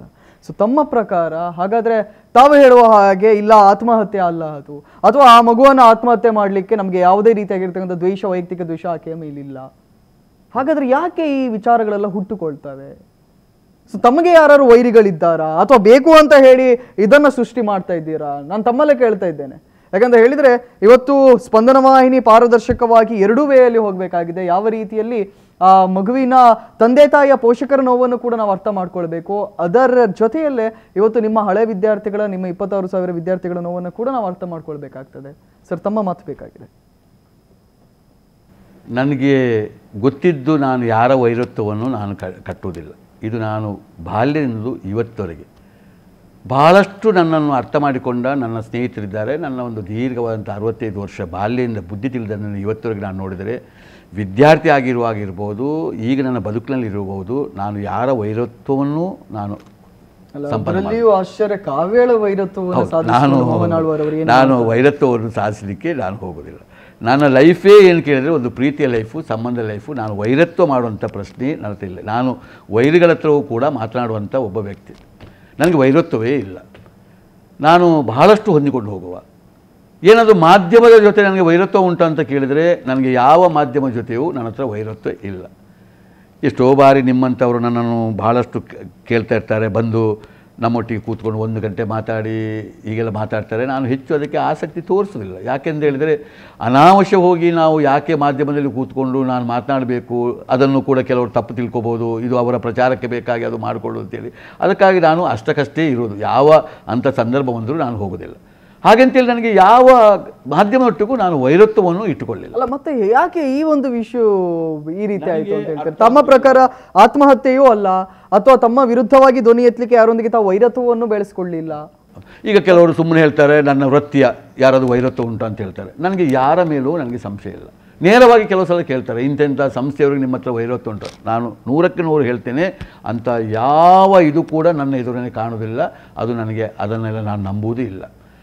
ಆದರೆ ಇದು ಇಂಥದೊಂದು ನಡೆಯುವಾಗ ಕೆಲವು ಸಲ ಎಲ್ಲರೂ ಹೇಳ್ತಾರೆ, ಅವರವರ ನೀವು ಹೇಳ್ತೀರಿ TRPಗಾಗಿ ಅಥವಾ ಬೇರೆ ಬೇರೆ ಇದಕ್ಕಾಗಿ ಇಂಥ ಕೆಲವು ಕಾರ್ಯಕ್ರಮಗಳನ್ನು ಮಾಡಿಕೊಂಡು ಒಂದು ರೀತಿ, ಯಾಕೆಂದರೆ ಎಲ್ಲೋ ಒಂದು ಸಾಮಾನ್ಯವಾದಂಥ ವಿದ್ಯಾಸಂಸ್ಥೆಯ ಒಂದು ಬಂದರೆ ಇಂಥ ವಿಚಾರಗಳಾದರೆ ಯಾರೂ ಅದರ ಬಗ್ಗೆ ಮಾತನಾಡೋದಿಲ್ಲ. ಇವತ್ತು ಆಳ್ವಾಸ್ ಸಂಸ್ಥೆಯನ್ನು ಇಟ್ಟುಕೊಂಡು ನಾವು ಇಂಥ ಒಂದು ಕಾರ್ಯಕ್ರಮವನ್ನು ಮಾಡುವಾಗ ವೀಕ್ಷಕರು ತುಂಬ ಇದ್ದಾರೆ, ಈ ವಿಚಾರದಲ್ಲಿ ಹಲವಾರು ರೀತಿಯ ಒಂದು ಇದನ್ನು ಸೃಷ್ಟಿ ಮಾಡ್ಬೋದು ಎಂಬುದನ್ನು ಹೇಳ್ತಾರೆ. ಆದರೆ ನನ್ನ ವಿನಂತಿ, ನಿಮ್ಮ ಇದಕ್ಕೆ ಬೇಕಾಗಿ ನನ್ನನ್ನು ಯಾಕೆ ಬಲಿಪಶು ಮಾಡ್ತೀರಿ ಎಂಬುದೇ ನನಗೆ. ನನ್ನ ಈ ದೀರ್ಘವಾದಂಥ ಒಂದು ಕೆಲಸ, ಈ ಹೋರಾಟವನ್ನು, ಇಷ್ಟು ತನಕ ನಾನು ಸಂಪಾದಿಸಿದಂಥ ಇಂಥ ಕೆಲವು ಮೌಲ್ಯಗಳನ್ನು, ಇಂಥ ವಿಚಾರಗಳನ್ನು ಯಾಕೆ ಬಲಿಪಶು ಮಾಡ್ತಾರೆ ಅಂತೇಳಿ ನನಗೆ ಒಂದು ಭಾಳ ದೊಡ್ಡ ದುಃಖ ಆಗ್ತಾಯಿದೆ ಸ್ವಾಮಿ. ಈ ದೃಷ್ಟಿಯಲ್ಲಿ ನಾನು ಹೇಳೋದು, ನನಗೆ ಯಾರ ಹತ್ರ ವೈರತ್ವ ಇಲ್ಲ. ನನಗೆ ಆಶ್ಚರ್ಯ ಆಗ್ತಾಯಿದೆ, ಯಾಕೆ ಹೀಗೆಲ್ಲ ಒಂದು ಒಟ್ಟಾಗ್ತಾ ಇದ್ದಾರೆ, ಇಂಥ ಸುಳ್ಳುಗಳನ್ನು ಇದು ಮಾಡ್ತಾ ಇದ್ದಾರೆ, ಇಂಥ ಒಂದು ಧಿಕ್ಕಾರಗಳನ್ನು ಮಾಡ್ತಾ ಇದ್ದಾರೆ, ಇದು ಯಾಕೆ ಇದನ್ನು ಇಂಥ ವಿಷಯಗಳನ್ನು ಹಾಕ್ತಾರೆ ಎಂಬುದೇ ನನಗೆ ಭಾಳ ದೊಡ್ಡ ಯಕ್ಷ ಪ್ರಶ್ನೆಯಾಗಿ ಉಳಿದಿದೆ. ಅಲ್ಲ, ತಾವು ಮೊನ್ನೆಯ ದಿನ ಕೂಡ ಮಾತಾಡ್ತಾ ಹೇಳಿದ್ರಿ, ಇಲ್ಲ ನಾನು ಮಾನಸಿಕವಾಗಿ ನಾನು ಊಟ ಮಾಡಿರಲಿಲ್ಲ, ಬಹುಶಃ 3:30-4 ಗಂಟೆವರೆಗೂ ತಾವು ಊಟ ಮಾಡಿರಲಿಲ್ಲ, ನಾನು ಮಾನಸಿಕವಾಗಿ ಇದು ಮಾಡ್ತಾ ಇದ್ದೇನೆ, ಟ್ರೈ ಮಾಡ್ತಾ ಇದ್ದೇನೆ, ನನಗೇನೋ ಅಂತ ಗೊತ್ತಾಗ್ತಾ ಇಲ್ಲ ಸರ್. ಆದರೆ ಆ ತಂದೆ ತಾಯಿಯು ಕೂಡ ಅದೇ ರೀತಿಯಾಗಿ ಮಾಧ್ಯಮದ ಎದುರಿಗೆ ಬಂದಿರಬಹುದೇನೋ, ಅವರಿಗೆ ಏನು ಕೂಡ ದೋಚದೆ ಬಂದಿರಬಹುದೇನೋ. ನನಗೆ ಒಂದು ಹುಡುಗಿಯ ತಂದೆ ತಾಯಿಯ ದುಃಖ ನನಗೆ ಅರ್ಥ ಆಗ್ತದೆ ಸ್ವಾಮಿ. ತಂದೆ ತಾಯಿಗಳ ದುಃಖ ಅರ್ಥ ಆಗ್ತದೆ. ಇಂಥ ಎಷ್ಟೋ ಸಂದರ್ಭದಲ್ಲಿ ಈಗಲೂ ಈಗ ನನಗೆ ಎಂಥ ದುಃಖ ಆಗ್ತಾಯಿದೆ ಎಂಬುದು ನನಗೆ ವೈಯಕ್ತಿಕವಾಗಿಯೂ ಸಹ ಗೊತ್ತುಂಟು. ಇಂಥ ಸಂದರ್ಭದಲ್ಲಿ ಭಾಳ ಜಾಗರೂಕತೆಯಿಂದ ನಾವು ಇರಬೇಕಲ್ಲ, ನಮಗೊಂದು ಜವಾಬ್ದಾರಿ ಇದೆ ಅಲ್ಲ. ಇಂಥ ಸಂದರ್ಭದಲ್ಲಿ ನಾನು ನಾಲ್ಗೆಯನ್ನು ಎಲ್ಲೆಲ್ಲೋ ಉಚ್ಚಿಬಿಟ್ರೆ, ನಾನು ಒಟ್ಟಾರೆ ಈ ಸಂದರ್ಭದಲ್ಲಿ ಮಾತಾಡಿದರೆ, ನನ್ನ ಒಂದು ತಾಳ್ಮೆಯನ್ನು, ಸ್ಥಿತಪ್ರಜ್ಞೆಯನ್ನು ನಾನು ಇದು ಮಾಡಿಕೊಂಡ್ರೆ ಎಷ್ಟು ದೊಡ್ಡ ನಷ್ಟ ಹೇಳಿ ಸಮಾಜಕ್ಕೆ. ಯಾಕೆ ಅಂತ ಕೇಳಿದರೆ, ಇದೀಗ ಕಾವ್ಯರ ಆತ್ಮಹತ್ಯೆಯ ಕೊಲೆಯ ಅನ್ನುವುದು ಇನ್ನು ಮುಂದೆ ರಿಪೋರ್ಟಲ್ಲಿ ಗೊತ್ತಾಗ್ತದೆ, ಪೊಲೀಸ್ ತನಿಖೆಯಲ್ಲಿ ಗೊತ್ತಾಗ್ತದೆ. ತಾವು ಕೂಡ ನಾನು CID ತನಿಖೆಗೆ, CBI ತನಿಖೆ ಎಲ್ಲದಕ್ಕೂ ಸಿದ್ಧ ಇದ್ದೇನೆ ಅಂತ ಹೇಳ್ತಾ ಇದ್ದೀರಾ. ಆದರೆ ಕೆಲವು ಕಡೆಗಳಲ್ಲಿ ಬಹುಶಃ ತಮ್ಮ ಅಭಿಮಾನಿಗಳೋ ಇಲ್ವೋ ಗೊತ್ತಿಲ್ಲ, ಸೊ ಕಾವ್ಯಳೊಂದಿಗೆ ಅವಳಿಗೆ ಬೇರೆ ಒಂದು ಅಫೈರ್ ಇತ್ತು, ಇಂತಹ ಗುಮಾನಿಗಳನ್ನು ಕೂಡ ಹರಿಸುವಂತಹ ಪ್ರಯತ್ನಗಳನ್ನು ಮಾಡ್ತಾ ಇದ್ದಾರೆ. ತಾವು ಈ ಕುರಿತಾಗಿ ಏನು ಹೇಳ್ತೀರಾ? ಖಂಡಿತ ನಾನು ಆ ಹುಡುಗಿಯ ಮೇಲೆ, ಅದು ನಾನು ಹುಡುಗಿಯರ ಮೇಲೆ ಎಂಥ ಅಪಾದನೆ ಹಾಕಲಿಕ್ಕೆ ನಾನು ಸಿದ್ಧನಿಲ್ಲ. ಆ ಹುಡುಗಿಯ ಮೇಲಂತೂ ನಾನು ಅಂಥ ಅಪಾದನೆಯನ್ನು ನಾನು ತಪ್ಪಿಸಲು ನಾನು ಹೇಳಬಾರ್ದು. ನನಗೆ ಅವಳ ಗುರ್ತ ಇರೋದು, ಅವಳ ಇದಿರೋದು ಕೇವಲ 1 ತಿಂಗಳು 8 ದಿವಸ ಸಹ. ನಾನು ನೇರವಾಗಿ ಅವಳನ್ನು ನಾನು ನೋಡಲಿಲ್ಲ, ನಾನು ಮಾತನಾಡಿಲ್ಲ. ಅವಳ ಇಡೀ ಅವಳ ಬದುಕನ್ನು ನಾನು ನೋಡಿಲ್ಲ, ಹಾಸ್ಟೆಲ್ನಲ್ಲಿ ನಾನು ನೋಡಲಿಲ್ಲ. ಅದಲ್ಲದೆ ಅವಳ ತಂದೆ ತಾಯಿಗಳನ್ನು ಸಹ ನಾನು ಪ್ರತ್ಯಕ್ಷವಾಗಿ ಇವತ್ತವರೆಗೆ ನಾನು ನೋಡಲಿಲ್ಲ. ಅವಳ ಹಿಂದಿನ ಯಾವ ಇದು ಕೂಡ ನಾನು ತಿಳ್ಕೊಳ್ಳಿಲ್ಲ. ನನಗೆ ಅದರಲ್ಲಿ ನನಗೆ ಸಂಶಯ ಇಲ್ಲ. ನಾನು ಅನಗತ್ಯವಾಗಿ ಅವಳ ಹುಡುಗಿಯ ಮೇಲೆ, ಈಗ ಅವಳು ಇಲ್ಲ ಅಂತೇಳಿಕೊಂಡು ನಾನು ಅವಳ ಮೇಲೆ ಅಂಥ ಅಪಾದನೆ ಹಾಕಲಿಕ್ಕೂ ನಾನು ತಯಾರಿಲ್ಲ. ನನ್ನ ಮೇಲೆ ಬೇಕಾದರೂ ಎಂಥ ಅಪಾದನೆ ಬೇಕಾದರೂ ಯಾರು ಹಾಕಿ, ನನ್ನ ಸಂಸ್ಥೆ ಮೇಲೆ ಬೇಕಾದರೂ ಹಾಕಿ, ನಾನು ಹಾಗೆ ಈಗ ತೀರಿ ಹೋದಂಥ ಆ ಹುಡುಗಿಯ ಮೇಲೆ ನಾನು ಅಪಾದನೆ ಹಾಕಲಿಕ್ಕೆ ನಾನು ಸಿದ್ಧನಿಲ್ಲ. ಸೊ ಮೋಹನ್ ಆಳ್ವಾರ್ ಅವರೇ ನೇರವಾಗಿ ಹೇಳ್ತಾ ಇದ್ದಾರೆ, ಆ ಹೆಣ್ಣಿನ ಮೇಲೆ ದಯವಿಟ್ಟು ಅಪವಾದವನ್ನು ಹಾಕಬೇಡಿ ಅಂತ ಹೇಳಿ. ಸೊ ವೀಕ್ಷಕರ ಮುಂದೆ ಒಂದು ವಿನಂತಿ ಏನು ಅಂತ ಕೇಳಿದರೆ, ಕೆಲವರು ಮೋಹನ್ ಆಳ್ವಾರ್ ಅವರ ಮೇಲೆ ಅಥವಾ ಆಳ್ವಾಸ್ ಸಂಸ್ಥೆಯ ಮೇಲೆ ಪ್ರೀತಿ ಇದೆ, ಖಂಡಿತವಾಗಿಯೂ ಅದು ತಪ್ಪಲ್ಲ. ಆದರೆ ಕಾವ್ಯಳ ವಿಚಾರದಲ್ಲಿ ಅಥವಾ ಅವಳಿಗೆ ಆ ರೀತಿಯಾಗಿ ಅಫೈರ್ ಇತ್ತು ಅಂತ ಹೇಳೋದು ಕೂಡ ಸರಿಯಲ್ಲ ಅನ್ನೋದನ್ನ ಸ್ವತಃ ಮೋಹನ್ ಆಳ್ವಾರ್ ಅವರೇ ತಿಳಿಸ್ತಾ ಇದ್ದಾರೆ ಸರ್. ಅದರ ಜೊತೆಯಲ್ಲೇ ಇವತ್ತು ಇದರಲ್ಲಿ ಕೆಲವು ಹಗರಣಗಳಾಗಿವೆ, ದುಡ್ಡಿನ ವ್ಯವಹಾರಗಳು ಕೂಡ ಆಗಿವೆ ಅನ್ನುವಂಥ ಮಾತುಗಳಿವೆ. ಹೌದಾ? ಯಾವ ದುಡ್ಡಿನ ವ್ಯವಹಾರ? ತಾವು ಪೊಲೀಸರಿಗೆ ಅಥವಾ ಇನ್ವೆಸ್ಟಿಗೇಷನ್ಗೆ ತಾವು ಹಣವನ್ನು ಬಿಚ್ಚಿದ್ರಿ, ಈ ರೀತಿಯಾಗಿ ಜನರ ವಲಯದಿಂದ ವ್ಯಕ್ತವಾಗ್ತಾ ಇರ್ತಕ್ಕಂಥದ್ದು, ಅಥವಾ ಅವರ ತಂದೆ ತಾಯಿಗೆ ಈ ವಿಚಾರವನ್ನ ರೈಸ್ ಮಾಡ್ಲಿಕ್ಕೆ ಹಣವನ್ನ ನೀಡಿದ್ರು. ಇನ್ನೊಂದು ಕಡೆಯಲ್ಲಿ ಕೇಳಿ ಬರ್ತದೆ ಮೋಹನ್ ಆಳ್ವಾರ್ ಅವರು ಹಣವನ್ನ ನೀಡಿದ್ರು ಪೊಲೀಸರಿಗೆ. ಸೊ ಇದೆಲ್ಲ ಸತ್ಯವಾ? ನನಗೆ ಅವರ ವಿಚಾರ ನನಗೆ ಗೊತ್ತಿಲ್ಲ. ನಾನು ಅದರ ಬಗ್ಗೆ ಸಹ ಅವರ ಮೇಲೆ ಆರೋಪವನ್ನು ಹಾಕಲಿಕ್ಕೆ ನಾನು ಸಿದ್ಧನಿಲ್ಲ. ಇಂಥ ದುಃಖದ ಸಮಯದಲ್ಲಿ ಒಂದು ಮಗಳನ್ನು ಕಳೆದುಕೊಂಡಾಗ ಅವರು ಹಣವನ್ನು ಕೇಳುವಷ್ಟು, ಹಣವನ್ನು ಪಡೆಯುವಷ್ಟು ಕಠೋರರಾಗಿದ್ದಾರೆ ಅಂತೇಳಿ ನಾನು ತಿಳ್ಕೊಳ್ಳಿಕ್ಕೆ ನಾನು ತಯಾರಿಲ್ಲ. ಅದು ತಂದೆ ತಾಯಿ ಮೇಲೆ ನಾನು ಬ್ಲೇಮ್ ಹಾಕಲಿಕ್ಕೆ ನಾನು ತಯಾರಿಲ್ಲ. ಅದು ಯಾವ ತಂದೆ ತಾಯಿ ಕೂಡ ಒಂದು ಮಗಳನ್ನು ಕಳೆದು ದುಡ್ಡನ್ನು ಪಡೆಯುವಲ್ಲಿ ಇಂಟ್ರೆಸ್ಟ್ ತೋರಿದನ್ನು ನಾನು ಅದನ್ನು ಒಪ್ಪಲಿಕ್ಕೆ ತಯಾರಿಲ್ಲ. ಇನ್ನು ನನ್ನ ವಿಚಾರ, ನಾನು ಎಲ್ಲಿ ಬೇಕಾದರೂ ನಾನು ಇದನ್ನು ಸ್ಪಷ್ಟವಾಗಿ ಹೇಳಲಿಕ್ಕೆ ಇಚ್ಛಿಸ್ತೇನೆ. ಯಾವತ್ತೂ ನಾನು ಎಂಥ ಸಂದರ್ಭದಲ್ಲೂ, ಇದು ಬಿಡಿ, ಎಂಥ ಸಂದರ್ಭದಲ್ಲೂ ನನ್ನ ವೈಯಕ್ತಿಕ ವಿಚಾರಕ್ಕಾಗಿ ನಾನು ದುಡ್ಡನ್ನು ಕೊಡುವುದು ಈ ಪ್ರಶ್ನೆ ಇಲ್ಲ. ನಾನು ಯಾವ ಪೊಲೀಸ್ ಇಲಾಖೆಗಾಗಲಿ, ಯಾವ ಇವರಿಗಾಗಲಿ, ಯಾವ ಮಾಧ್ಯಮಕ್ಕಾಗಲಿ ಇಲ್ಲಿ ದುಡ್ಡು ಕೊಡುವಂಥ ಪ್ರಶ್ನೆ ಇಲ್ಲ. ನಾನು ಎಂದೂ ಈ ವ್ಯವಹಾರದಲ್ಲಿ ನಾನು ಮಾಡಿದವನಲ್ಲ. ಸೊ ಹಾಗಾದರೆ ಇನ್ನು ಮುಂದೆ ಪಾರದರ್ಶಕವಾದ ಸಂಪೂರ್ಣ ತನಿಖೆಗೆ ತಾವು ತಯಾರಿದ್ದೀರಾ? 100ಕ್ಕೆ 100 ಇದನ್ನು ತುಂಬ ಬಾರಿ ನಾನು ಹೇಳಿದ್ದೇನೆ. ಇವತ್ತಿಗೂ ನಾನು ಹೇಳೋದು, ತನಿಖೆ ಮಾಡುವಂಥ ಒಂದು ವ್ಯವಸ್ಥೆ ಮೇಲೆ ನಾನು ಬಹಳಷ್ಟು ನಂಬಿಕೆಟ್ಟವ. ಇಡೀ ನಮ್ಮ ರಾಜ್ಯಕ್ಕೆ, ದೇಶಕ್ಕೆ ಒಂದು ಕಾನೂನು ವ್ಯವಸ್ಥೆ ಇದೆ, ಇಡೀ ಒಂದು ಪೊಲೀಸ್ ಇಲಾಖೆ ಇದೆ. ನನಗೆ ಅದರ ಮೇಲೆ ಸಂಪೂರ್ಣ ನನಗೆ ನಂಬಿಕೆ ಇದೆ, ವಿಶ್ವಾಸ ಇದೆ. ಇದನ್ನು ಆದಷ್ಟು ಶೀಘ್ರವಾಗಿ ಉನ್ನತ ಮಟ್ಟದ ಯಾರು ಬೇಕಾದರೂ ಬರಲಿ ಸ್ವಾಮಿ, ಯಾರು ಬೇಕಾದರೂ ಮಾಡಲಿ. ನಾನು ಇವತ್ತಿನವರೆಗೆ ಒಂದು ರಾಜಕೀಯ ಜನಗಳೊಟ್ಟಿಗಾಗಲಿ, ಯಾವ ಇವರ ಜನರೊಟ್ಟಿಗಾಗಲಿ ನಾನು ಇಷ್ಟ ತನಕ ಏನನ್ನೂ ನಾನು ಇದರ ಬಗ್ಗೆ ನಾನು ಮಾತಾಡಲಿಲ್ಲ, ಕೇಳಲಿಲ್ಲ. ನಾನು ಕೇಳೋದಿಷ್ಟೇ, ಪಬ್ಲಿಕ್ನಲ್ಲಿ ನಾನು ಕೇಳೋದಿಷ್ಟೇ, ಉನ್ನತ ಮಟ್ಟದ ತನಿಖೆಯನ್ನು ಮಾಡಿ ನಿಮಗೆ ಏನು ತನಿಖೆ ಬೇಕು ಆ ಸಹಕಾರಗಳನ್ನು ನಾನು ಮಾಡ್ತೇವೆ. ನಮ್ಮ ಏನು ತಪ್ಪಾಗಿದೆ ಎಂಬುದನ್ನು ತಿಳಿಸಿ ಇದರ ಒಂದು ಸತ್ಯಾಸತ್ಯತೆಯನ್ನು ಹೊರಗೆ ತನ್ನಿ, ಆದಷ್ಟು ಬೇಗ ತನ್ನಿ. ಯಾಕೆಂತೇಳಿದರೆ ಆ ಮಗು ಸ್ವರ್ಗಸ್ಥಳಾಗಿದ್ದಾಳೆ, ಇಲ್ಲಿ ನಮ್ಮಿಂದ ಬಿಟ್ಟು ಹೋಗಿದ್ದಾಳೆ. ನಮ್ಮ ಎದುರಿನಲ್ಲಿ, ನನ್ನ ಕಣ್ಣೆದುರಿನಲ್ಲಿ 26,000 ಮಕ್ಕಳು ನನಗೆ ಕಾಣ್ತಾರೆ. ಎಂತೆಂಥ ಮಕ್ಕಳು, ಎಷ್ಟೋ ಸಾವಿರಾರು ಮಕ್ಕಳು ನಮ್ಮ ವಿದ್ಯಾಸಂಸ್ಥೆಯಲ್ಲಿ ಕಲಿತು ಹೋಗಿದ್ದಾರೆ. ಎಲ್ಲ ಕಡೆಯಿಂದ ಭಾಳ ಉದ್ವೇಗದ ಮಾತುಗಳು ನನ್ನದಕ್ಕೆ ಕಾಲ್ ಬರ್ತಾ ಇದೆ.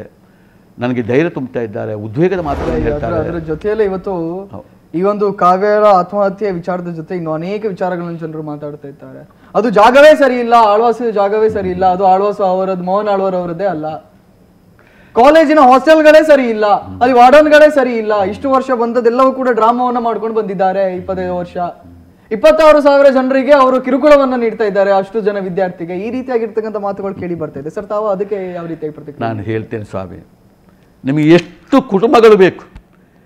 ಒಂದು ತಾಯಿ ತಂದೆಯ 3 ಮಕ್ಕಳು, 2 ಮಕ್ಕಳು, 4 ಮಕ್ಕಳು ಈ ವಿದ್ಯಾಸಂಸ್ಥೆಯಲ್ಲಿ ಕಲಿತು ಹೋದಂಥ ಎಷ್ಟು ನಾನು ಒಂದು ಕುಟುಂಬಗಳನ್ನು ನಿಮಗೆ ಹೇಳಬೇಕು. ಈಗ ಕೇಳಿದರೆ ನಿಮಗೆ ಪಟ್ಟಿ ಕೊಡ್ತೇನೆ ನಾನು.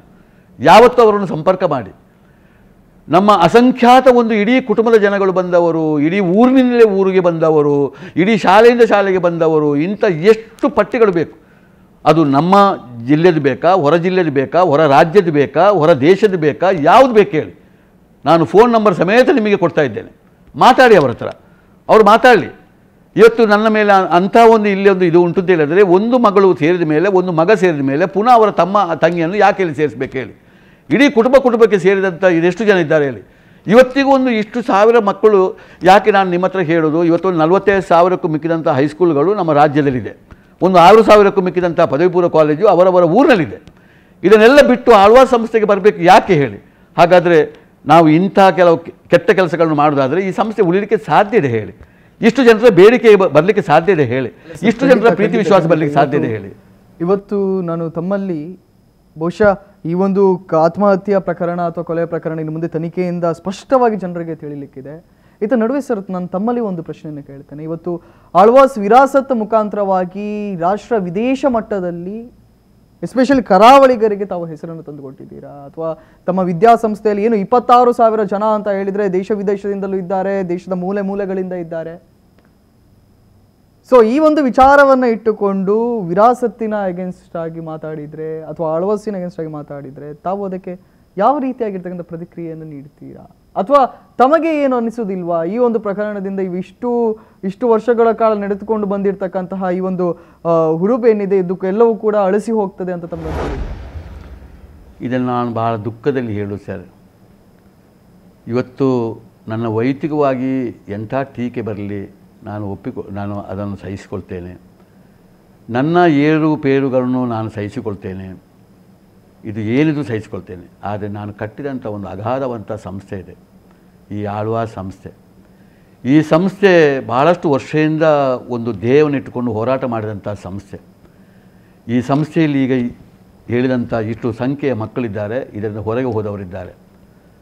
ಅವರ ಎಲ್ಲ ಪ್ರಶ್ನೆ ಇದು, ಅದು ಎಲ್ಲರ ಪ್ರಶ್ನೆ, ನನ್ನ ಒಬ್ಬನ ಪ್ರಶ್ನೆ ಅಲ್ಲ, ಇದು ವೈಯಕ್ತಿಕ ಪ್ರಶ್ನೆ ಅಲ್ಲ, ಇದು ಇಡೀ ಸಮಾಜದ ಪ್ರಶ್ನೆ. ಇದು ಒಂದು. ಆಮೇಲೆ ನಾನು ತೆಗೆದುಕೊಂಡಂಥ ಒಂದೊಂದು ವಿಚಾರವನ್ನು ತೆಗೆದುಕೊಳ್ಳಿ. ಆಳ್ವಾಸ್ ವಿರಾಸತ್ತನ್ನು ಎಷ್ಟು ಕಷ್ಟದಿಂದ ನಡೆಸಿಕೊಂಡು ಈಗ 24 ವರ್ಷ ತುಂಬುತ್ತಾ ಇದೆ.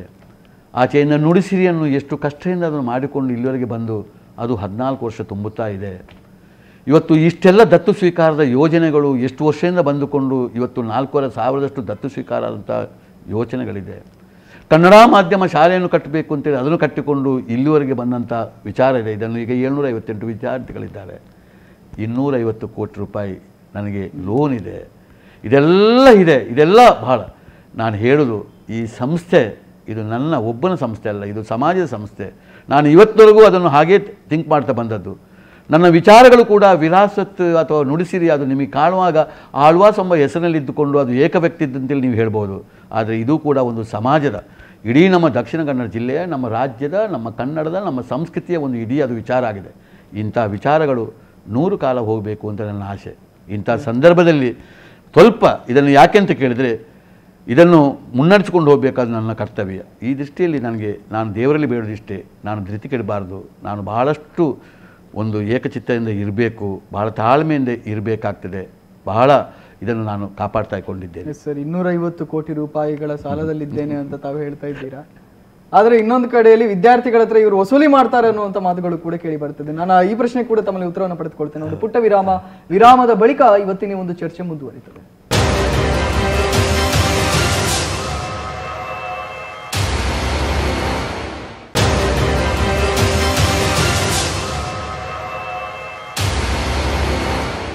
ವಿರಾಮದ ಬಳಿಕ ಮತ್ತೊಮ್ಮೆ ತಮಗೆಲ್ಲರೂ ಕೂಡ ಕಾರ್ಯಕ್ರಮಕ್ಕೆ ಸ್ವಾಗತವನ್ನು ಬಯಸ್ತಾ ಇದ್ದೇವೆ. ನಮ್ಮೊಂದಿಗೆ ಮೋಹನ್ ಆಳ್ವಾಡ್ ಅವರು, ನೇರವಾಗಿ ಅವರೊಂದಿಗೆ ಮಾತುಕತೆಯನ್ನು ಮುಂದುವರಿಸ್ತೇನೆ. ಸರ್, ನಾನೇನು ಹೇಳಿದೆ, ವಿದ್ಯಾರ್ಥಿಗಳಿಂದ ತಾವು ವಸೂಲಿಯನ್ನು ಮಾಡ್ತಾ ಇದ್ದೀರಾ. ಇಂಜಿನಿಯರ್ ಕ್ಷೇತ್ರ ಆಗಿರ್ಬೋದು ಅಥವಾ ಬೇರೆ ಬೇರೆ ಕಡೆಗಳಲ್ಲಿ ಇನ್ನು ಕೆಲವರಲ್ಲಿ ಈ ಒಂದು ನಾವು ಉಚಿತವಾಗಿ ನೀಡ್ತೇವೆ ಅಂತ ಹೇಳಿ ಕರ್ಕೊಂಡು ಬಂದು ಅವ್ರ ಹತ್ರ ಬುಕ್ಸಿಗೆ ಅಂತ ಹೇಳಿ 1,500 ಇಂತಿಷ್ಟು ಮತ್ತಷ್ಟು ಅಂತ ತೆಗೆದುಕೊಳ್ತೀರಾ, ಹೌದಾ? ಸ್ವಾಮಿ, ದುಡ್ಡಿಲ್ಲದೆ ನನ್ನ ಯಾವ ವಿಚಾರ ಮಾಡಲಿಕ್ಕೆ ಸಾಧ್ಯ ಹೇಳಿ? 100% ದುಡ್ಡು ಬೇಕೇ ಬೇಕು. ನಾವೆಲ್ಲ ಹೇಳ್ಬೋದು ಅಹಂಕಾರದಲ್ಲಿ, ಇದೆಲ್ಲ ನಮ್ಮ ದುಡ್ಡು ಅಂತ. ಯಾವತ್ತೂ ಯಾವ ವ್ಯಕ್ತಿಯ ಒಂದು ಕ್ಷೇತ್ರದಲ್ಲಿರಲಿ ಯಾವುದು ಅವನ ಸ್ವಂತ ದುಡ್ಡಾಗಲಿಕ್ಕೆ ಸಾಧ್ಯವೇ ಇಲ್ಲ. ಅದು ಸಮಾಜದ ದುಡ್ಡು. ಸ್ವಂತ ದುಡ್ಡಾಗಬೇಕಾದರೆ ಅವನು ಏನಾದರೂ ಪ್ರಿಂಟ್ ಮಾಡಲಿಕ್ಕೆ ಹೋಗಬೇಕು. ಪ್ರಿಂಟ್ ಮಾಡಿಕೊಂಡು ಅವನು ಮಾಡಬೇಕು ಹೊರತು ಇಲ್ಲದೆ ಅವನ ಸ್ವಂತ ದುಡ್ಡು ಆಗೋದಿಲ್ಲ. ನನಗೂ ಕೂಡ ಹಾಗೆ. ನಾನು ಇವತ್ತು ನೆಲದಿಂದ ಆಗಿದ ಕೂಡಲೇ ನನಗೆ ದುಡ್ಡು ಬರೋದಿಲ್ಲ, ಮರದಿಂದ ದುಡ್ಡು ಬರೋದಿಲ್ಲ, ಅಥವಾ ಸ್ವಂತ ಪ್ರಿಂಟ್ ಮಾಡಿ ನಾನು ದುಡ್ಡು ಮಾಡೋದಲ್ಲ. ನನಗೆ ಸಮಾಜದಿಂದ ಬರಬೇಕು. ನನ್ನ ಹತ್ರ 2 ಪ್ರಮುಖವಾದಂಥ ಕ್ಷೇತ್ರ, ಒಂದು ಆರೋಗ್ಯ ಕ್ಷೇತ್ರ, ಒಂದು ನನ್ನ ವಿದ್ಯಾಕ್ಷೇತ್ರ. ಈ 2 ಕ್ಷೇತ್ರ ಭಾಳ ಅಮೂಲ್ಯವಾದಂಥ ಕ್ಷೇತ್ರ. ಇದು ನನ್ನ ಪೂರ್ವಜನ್ಮದ ಪುಣ್ಯದ ಫಲದಲ್ಲಿ ನಾನು ಈ ಕ್ಷೇತ್ರದಲ್ಲಿ ಇರುವುದು ಅಂತ ನಾನು ನಂಬಿಕೊಂಡು ಬಂದವ. ಇದನ್ನು ಎಂದೂ ವ್ಯಾಪಾರೀಕರಣ ಆಗಬಾರ್ದು, ಇದು ಎಂದೂ ದಂಧೆ ಆಗಬಾರ್ದು ಅಂತ ನಾನು ಭಾಳ ಬಾರಿ ಇದನ್ನು ವೇದಿಕೆಯಲ್ಲಿ ಹೇಳಿದವ, ಇದರ ಬಗ್ಗೆ ವಾದ ಮಾಡಿಕೊಂಡು ಬಂದವ. ಇವತ್ತು ನನ್ನ ಈ ಕ್ಷೇತ್ರದಲ್ಲಿ ನನಗೆ ದುಡ್ಡು ಬರಬೇಕು. ದುಡ್ಡು ಬರುವಾಗ ನಾನು ಭಾಳ ಜಾಗರೂಕತೆಯಿಂದ, ಒಂದು ಬೆಣ್ಣೆಯಿಂದ ಕೂದಲು ತೆಗೆದ ಹಾಗೆ ಭಾಳ ಜಾಗರೂಕತೆಯಿಂದ ಇದಕ್ಕೆ ನಾನು ಭಾಳಷ್ಟು ಅದಕ್ಕೆ ಟಾರ್ಗೆಟ್ ಇಟ್ಟದ್ದು ಮಧ್ಯಮ ವರ್ಗದವರು, ಆರ್ಥಿಕ ಕಷ್ಟದಲ್ಲಿದ್ದವರು. ಇಂಥವರನ್ನು ಭಾಳ ಜಾಗರೂಕತೆಯಿಂದ ಈ ಹಣವನ್ನು ಅವರಿಂದ ತೆಗೆದುಕೊಂಡು ಎಷ್ಟು ಬೇಕೋ ಅಷ್ಟನ್ನು ತೆಗೆದುಕೊಂಡು ಅದನ್ನು ಜೋಡಣೆ ಮಾಡಿಕೊಂಡು ನಾನು ಇದೆಲ್ಲ ಖರ್ಚು ವೆಚ್ಚಗಳನ್ನು ಮಾಡಬೇಕಾದ್ದು ನನ್ನ ಧರ್ಮ. ಈ ದೃಷ್ಟಿಯಲ್ಲಿ ನನ್ನ ದುಡ್ಡನ್ನು, ನನಗೆ ಬೇಕಾಗುವ ದುಡ್ಡನ್ನು ನಾನು ಮೊದಲೇ ತಿಳಿಸಿದ ಹಾಗೆ ಅಷ್ಟನ್ನು ನಾನು ವಸೂಲು ಮಾಡಬೇಕಾದ್ದು ನನ್ನ ಕರ್ತವ್ಯ. ಇದು ನಾನು ಮೊದಲೇ ಅದರಲ್ಲಿ ತಿಳಿಸಿರ್ತೇವೆ. ಇಂತೆಂಥ ವಿದ್ಯಾಸಂಸ್ಥೆಗೆ ಇಷ್ಟಿಷ್ಟು ಶುಲ್ಕಗಳು ಇದೆ ಎಂಬುದನ್ನು ತಿಳಿಸ್ತೇವೆ. ಆ ಶುಲ್ಕವನ್ನು ನಾನು ಈ ಇಶ್ಯೂವನ್ನ ದಾಳವಾಗಿ ಇಟ್ಕೊಂಡು ಆಳ್ವಾಸಲ್ಲಿ ಇಂತಿಷ್ಟು ಫೀಸ್ ತಗೊಳ್ತಾರೆ ಅನ್ನೋದು ಕೂಡ ಇಶ್ಯೂ ಆಗಿಬಿಡ್ತು. ಹೇಳ್ತಾರೆ, ನಾನು ಏನು ಮಾಡಲಿಕ್ಕೆ ಸಾಧ್ಯ ಹೇಳಿ? ಯಾವ ಫೀಸ್ ತಗೊಳ್ಳದೆ ಯಾರಿಗೆ ಇವತ್ತು ಒಂದು ಇದೇನು ಸರ್ಕಾರಿ ಶಾಲೆಯ ಅಥವಾ ಅನುದಾನಿತ ಶಾಲೆಯ? ಇದೊಂದು ಪ್ರೈವೇಟ್ ಸಂಸ್ಥೆ. ನಾವೊಂದು ಪ್ರೈವೇಟ್ ಕಾನ್ಸೆಪ್ಟ್ನಲ್ಲಿರುವವರು. ನನಗೆ ಸರ್ಕಾರಿ ವ್ಯವಸ್ಥೆ ಮೇಲೆ ಅಪಾರವಂತ ಗೌರವ ಇದೆ. ನಾನು ಎಲ್ಲ ವಿಚಾರಗಳು, ಅದು ನಮ್ಮ ಒಂದು ಕ್ಷೇತ್ರ, ಇದು ನನ್ನ ವೃತ್ತಿಯ ಕ್ಷೇತ್ರ ಇರ್ಬೋದು ಅಥವಾ ನನ್ನ ಆಸಕ್ತಿಯ ವಿರಾಸತ್ತು ನುಡಿಸಿರಿ ಇರ್ಬೋದು, ಇಲ್ಲಿ ಎಲ್ಲದಲ್ಲೂ ಕೂಡ ನಾನೊಂದು ಪ್ರೈವೇಟ್ ಚಿಂತನೆಯನ್ನು ಮಾಡಿದವ. ಇವತ್ತು ನನ್ನ ಕ್ಷೇತ್ರದಲ್ಲಿ, ದುಡಿಮೆ ಕ್ಷೇತ್ರದಲ್ಲಿ, ವಿದ್ಯಾಕ್ಷೇತ್ರ ಇರ್ಬೋದು ಅಥವಾ ಆರೋಗ್ಯ ಕ್ಷೇತ್ರ ಇರ್ಬೋದು, ಇದೊಂದು ಪ್ರೈವೇಟ್ ಕಾನ್ಸೆಪ್ಟ್ ನಂದು. ಅದೇ ರೀತಿ ಅದು ಎಂದೂ ದಂಧೆ ಆಗದಾಗದೆ ಇದು ಭಾಳ ಜಾಗರೂಕತೆಯಿಂದ ಇರುವಂಥ ಒಂದು ಆ ಕ್ಷೇತ್ರವನ್ನು ಕಾಪಾಡಿಕೊಂಡು ಬಂದಿದ್ದೇನೆ. ಅದೇ ರೀತಿ ನನ್ನ ನುಡಿಸಿರ್ಬೋದು, ವಿರಾಸತ್ ಇರ್ಬೋದು, ಇದು ಸರ್ಕಾರವೇ ಮಾಡಬೇಕು ಅಥವಾ ಪರಿಷತ್ತೇ ಮಾಡಬೇಕು, ಇದನ್ನು ಎಕಡೆಮಿಯವರೇ ಮಾಡಬೇಕು ಅಂತ ನಾನು ಹೇಳುವವನಲ್ಲ. ಅವರಿಗಿದ್ದ ಜವಾಬ್ದಾರಿ ನಮಗೂ ಇದೆ. ಇವತ್ತು ನಮ್ಮಂಥ ಪ್ರೈವೇಟ್ ಸಂಸ್ಥೆಯು ಕೂಡ ಇಂಥ ವಿರಾಸತ್ನಂಥ, ನುಡಿಸಿರಿ ಅಂತ ಅಥವಾ ಇಂಥ ಕೆಲಸಗಳನ್ನು ಮಾಡಬೇಕು ಅಂತ ನಾನು ವಾದ ಮಾಡಿಕೊಂಡು ಬಂದವ. ಆದ್ದರಿಂದ ನಾನು ಪ್ರೈವೇಟ್ ಸಂಸ್ಥೆ ಮೇಲೆ ಇದಿರುವವ. ನಾನು ಏನಿದ್ರು ಕೂಡ ಅದೆಲ್ಲ ನನ್ನ ವೈಟ್ ಇರುವಂಥದ್ದು. ನನ್ನ ಎಲ್ಲ ಲೆಕ್ಕ ಪತ್ರ, ಅದು ಯಾವುದು ವಸೂಲಿ ಮಾಡಿದಂಥ ದುಡ್ಡು, ಖರ್ಚು ಮಾಡಿದಂಥ ದುಡ್ಡು, ಇದೆಲ್ಲ ಒಂದು ಲೆಕ್ಕಪತ್ರದಲ್ಲಿರುವಂಥ ಒಂದು ಸಂಸ್ಥೆ. ಆದ್ದರಿಂದಾಗಿ ಇದರ ಬಗ್ಗೆ ನಾನು ಹೆಚ್ಚು ಮಾತನಾಡೋದಿಲ್ಲ. ಸರ್, ಇದೀಗ ಸ್ಪಂದನ ವಾಹಿನಿ ಈ ಸಮಸ್ತ ಜನತೆಯ ಧ್ವನಿಯಾಗಿ ನಾನು ನಿಮ್ಮಲ್ಲಿ ಒಂದು ಪ್ರಶ್ನೆಯನ್ನು ಕೇಳ್ತಾ ಇದ್ದೇನೆ. ಆ ಒಂದು ಪೀಡಿಯ ಹೆಸರು ಏನು ಬರ್ತಾ ಇದೆ, ಬಹುಶಃ ಪ್ರವೀಣ್ ಅಂತ ಹೇಳಿಸ್ಕೊಳ್ತೇನೆ.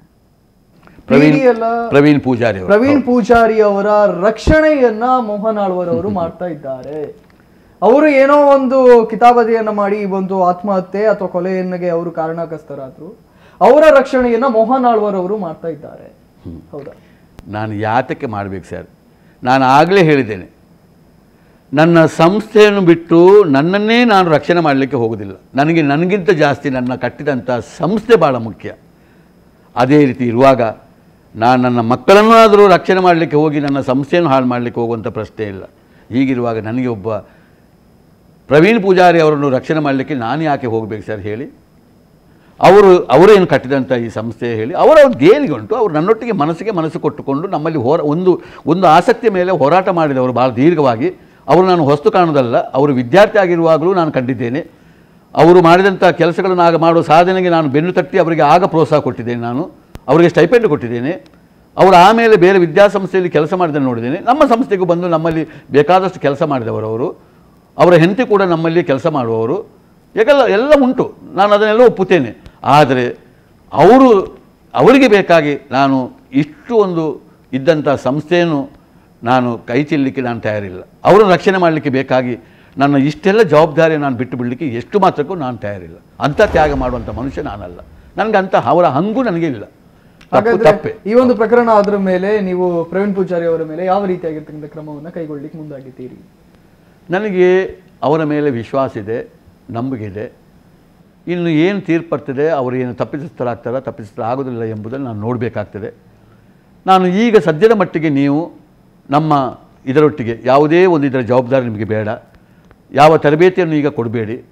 ನನಗೊಂದು ಸಂಪೂರ್ಣ ರಿಪೋರ್ಟ್ ಬರುವವರೆಗೆ ನೀವು ನಿಮ್ಮಷ್ಟಕ್ಕೆ ಇರಿ, ನಮ್ಮ ಇದಕ್ಕೆ ಬರೋದು ಬೇಡ ಅಂತೇಳಿ ರಿಪೋರ್ಟಲ್ಲಿ ಒಂದೊಮ್ಮೆ ಅವರೇ ಕಾರಣಕರ್ತರು ಅಂತ ಆದರೆ ಅವರನ್ನು ಇಟ್ಟುಕೊಳ್ಳುವಂಥ ಪ್ರಶ್ನೆ ಇಲ್ಲ. ಅವರನ್ನು ಯಾಕೆ ನಮ್ಮ ವಿದ್ಯಾಸಂಸ್ಥೆಗಳಲ್ಲಿ ಕೆಲವು ನೌಕರರು ಬಂದವರು ಏನಾದರೂ ಒಂದು ಸಣ್ಣ ಪುಟ್ಟ ಅವರ ತಪ್ಪುಗಳಲ್ಲಿ ನನಗೆ ಅದು ಬಹಳ ಗಾಢವಾದಂಥ ತಪ್ಪುಗಳಲ್ಲಿ ಇದ್ದರೆ ನಾನು ಒಂದು ನಿಮಿಷ ಬಿಟ್ಟವನಲ್ಲ. 5 ನಿಮಿಷದಲ್ಲಿ ಯಾವ ರೂಲ್ಸ್ ಆ್ಯಂಡ್ ರೆಗ್ಯುಲೇಷನ್ ಬಿಟ್ಟುಕೊಂಡು ಈಗಲೇ ಇಲ್ಲಿಂದ ಹೊರಗೆ ಹೋಗಬೇಕು ಅಂತ ಹೇಳಿದವ. ಆದರೆ ಏನು ತಪ್ಪಿಲ್ಲದಂಥ ಒಂದು ಜನಗಳನ್ನು ನಾನು ರಕ್ಷಣೆ ಮಾಡಬೇಕಾದ್ದು ನನ್ನ ಕರ್ತವ್ಯ. ಗಾಸಿಪಿಗಾಗಿ ಅಥವಾ ಏನೂ ಅದರಲ್ಲೊಂದು ಸಂಶಯ ಇಲ್ಲದಂಥ ವ್ಯಕ್ತಿಗಳನ್ನು ಸಹ ನಾನು ರಕ್ಷಣೆ ಮಾಡದೆ ಹೋದರೆ ನಾನೊಬ್ಬ ಯಜಮಾನನಾಗಿದ್ದು ಏನು ಪ್ರಯೋಜನ ಹೇಳಿ? ಹಾಗಾದರೆ ಅಲ್ಲಿ ರಕ್ಷಣೆ ಇಲ್ಲ ಅಂತ ಆಗ್ಬೋದು. ಮಕ್ಕಳಿಗೆ ರಕ್ಷಣೆ ಇಲ್ಲ, ಅಲ್ಲಿರುವ ನೌಕರರೊಂದಿರುವವರಿಗೆ ರಕ್ಷಣೆ ಇಲ್ಲ. ಈಗ ಕೇಳ್ತಾ ಇರುವಂತ ಪ್ರಶ್ನೆಯೂ ಇದೆ. ಇದುವರೆಗೆ ಕೆಲವು ಆತ್ಮಹತ್ಯೆಗಳು ಆಳ್ವಾಸಲ್ಲಿ ಆಗಿದೆ ಅಥವಾ ಒಂದು ಹಾಸ್ಟೆಲ್ಗಳಲ್ಲಿ ಆಗಿದೆ.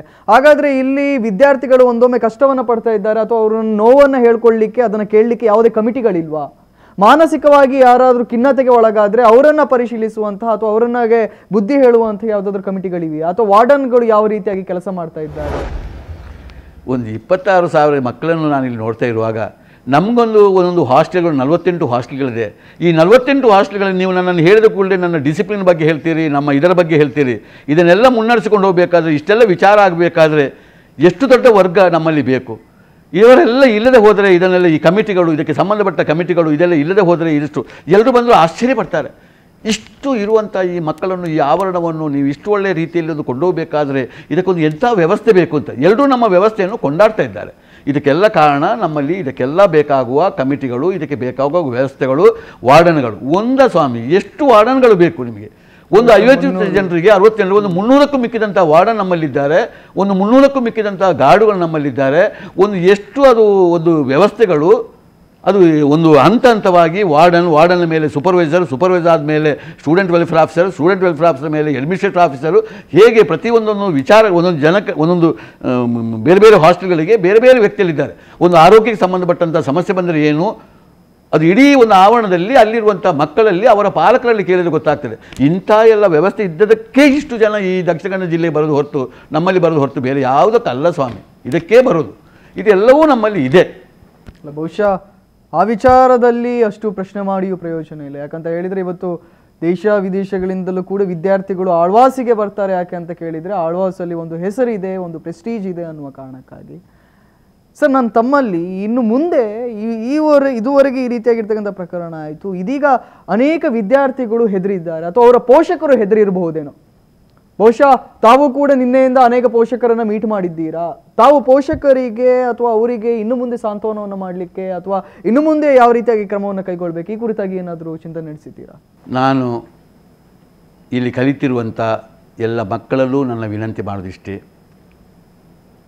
ಮೊನ್ನೆ ಆದ ಘಟನೆಯಿಂದ ಇವತ್ತಿನವರೆಗೆ ನೀವು ಹೇಗೆ ಸ್ಪಂದಿಸಿದ್ದೀರಿ ಎಂಬುದು ಗೊತ್ತು. ನಾನು ನಿಮ್ಮೊಟ್ಟಿಗೆ ಯಾವುದೇ ಮಾತಾಡಲಿಕ್ಕೆ ನಾನು ನೇರವಾಗಿ ಬಂದು ನಿಮಗೆ ಮಾತಾಡಲಿಲ್ಲ.